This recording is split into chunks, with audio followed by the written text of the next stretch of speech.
दर्द भरी प्रेम कहानी। इस कहानी की शुरुआत होती है दशहरे के दिन से। पूर्णिमा अपनी दोस्त के घर रावण दहन देखने के लिए जाती है, जहां उसकी मुलाकात उसकी दोस्त के चचेरे भाई हेमंत से होती है। दोनों एक दूसरे को जानते हैं और फिर दोनों की दोस्ती हो जाती है। हेमंत से ये मुलाकात पूर्णिमा के लिए कुछ नया लाई थी। अब तो हेमंत से पूर्णिमा का मिलना जुलना बढ़ गया और कुछ दिन बाद और देखते देखते वो दोनों अच्छे दोस्त बन गए। हेमंत और पूर्णिमा की ये दोस्ती बहुत आगे बढ़ती गई और अब तो हेमंत को पूर्णिमा से प्यार हो गया था और उसने पूर्णिमा से अपने प्यार का इजहार तक कर दिया। हालांकि पूर्णिमा थोड़ा असहज हुई, क्योंकि उसके जीवन के इस खालीपन में ऐसा पहली बार हुआ था कि किसी के वह इतने करीब आई थी और उसका प्यार का इजहार उसके सामने करना, ये सब नया था पूर्णिमा के लिए। पूर्णिमा ने तब तो कुछ नहीं कहा, बाद में हमेशा हेमंत के बारे में सोचती और अपने मन में ख्वाबों को बुनती रहती। कई बार तो उसने यह बात हेमंत से भी साझा की और जो बात आगे बढ़ी तो पूर्णिमा के इस खालीपन की जगह पर हेमंत का ऐसा असर हो गया था कि अब तो पूर्णिमा को भी हेमंत से प्यार हो गया। अब दोनों की प्यार परवान चढ़ने लगी थी और दोनों के प्यार की ऊंचाई आसमान छूने लगी थी। बात लोगों तक पहुंच गई थी और बात इतनी बड़ी कि खबर का दोनों के परिवार के दहलीज तक आ गई थी।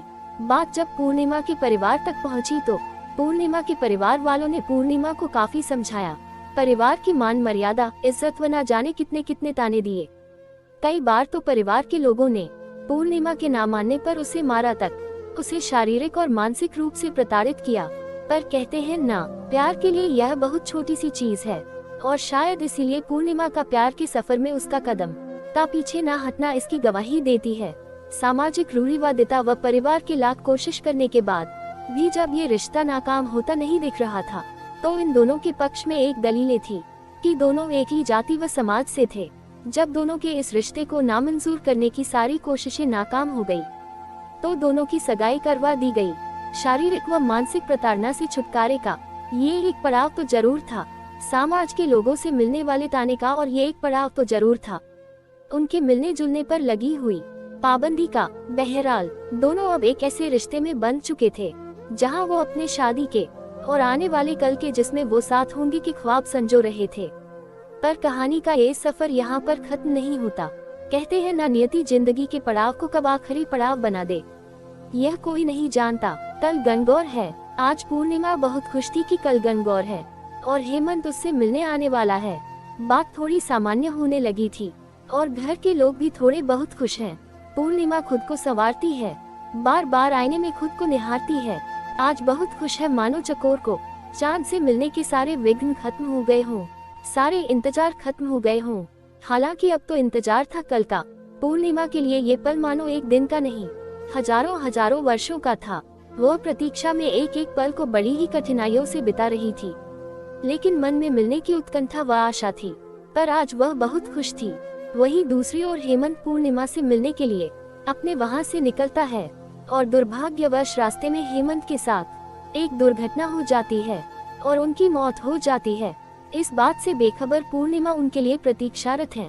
पूर्णिमा के परिवार वालों ने पूर्णिमा को ये बात नहीं बताई। इधर हेमंत अंतिम यात्रा पर चलने को तैयार है, उनका दाह संस्कार होने वाला है, तो उधर दूसरी ओर इन सब से अनजान पूर्णिमा उनके इंतजार में व्याकुल है। उसका मन बेचैन है अपने हेमंत से मिलने के लिए। शायद अंतिम यात्रा में वह हेमंत के साथ हो सकती थी, क्योंकि हेमंत अब इस सफर से लौट बहुत दूर जा बैठे हैं।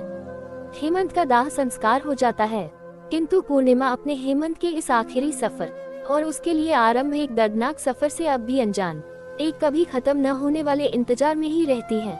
इधर हेमंत की मौत की खबर से अनजान जब पूर्णिमा को उसकी मौत की खबर मिलती है, तो पहले तो वह इस बात को स्वीकार ही नहीं कर पाती है।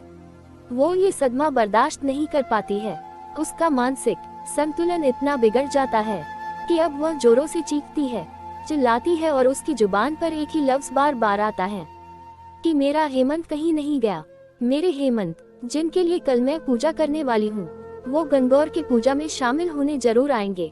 उन्होंने मुझसे ना भूलने का वादा किया हुआ है, इसीलिए हेमंत जरूर आएंगे, मेरे हेमंत जरूर आएंगे। कभी चीखती है, कभी जोर से चिल्लाती है, तो कभी अचानक अपने आप को सन्नाटे में बदल देती है।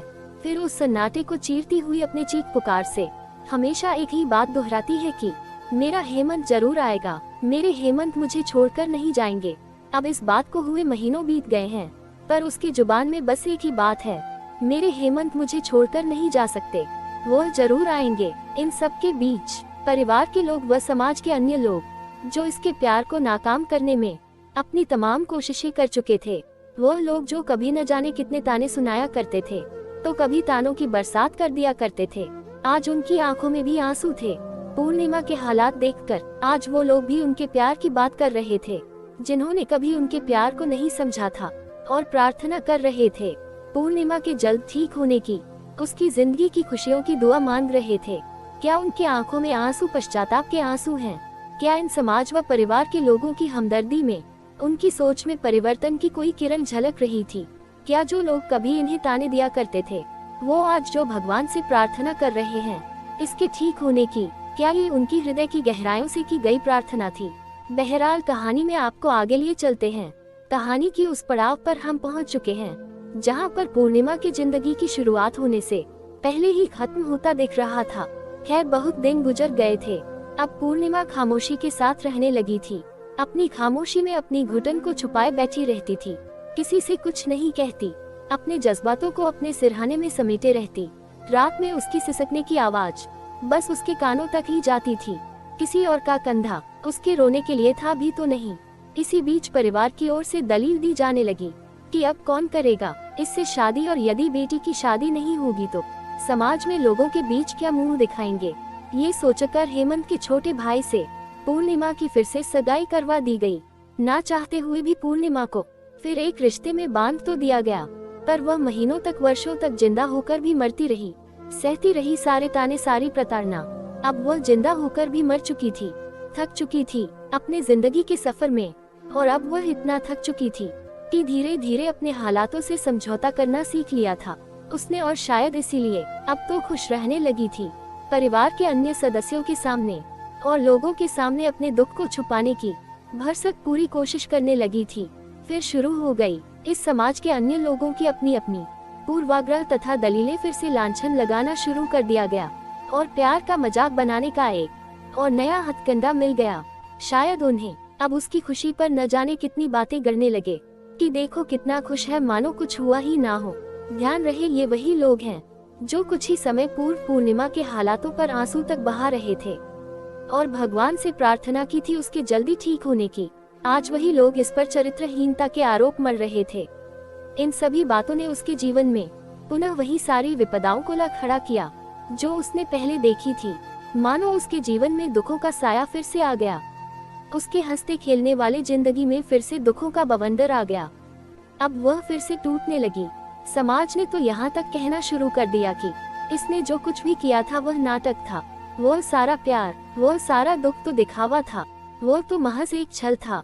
और पूर्णिमा से अब उसके ससुराल वालों ने फिर से सगाई तोड़ दी, ये कहकर कि हमारे एक बेटे की मौत की जिम्मेदार यही है, अब दूसरे को न मार दे, इसके कारण हमारे मान सम्मान इज्जत को ठेस पहुंची है। और साथ ही ठहरा दिया अपने ही बेटे के मौत का जिम्मेदार हम उसके दर्द की कल्पना भी नहीं कर सकते हैं जिसने इस दर्द को जिया है।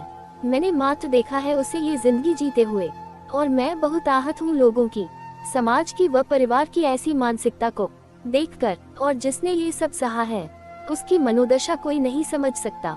फिर क्यों लोग आ जाते हैं किसी की खुशियों को छीनने? क्यों लोगों को किसी की पल भर की खुशी नहीं देखी जाती?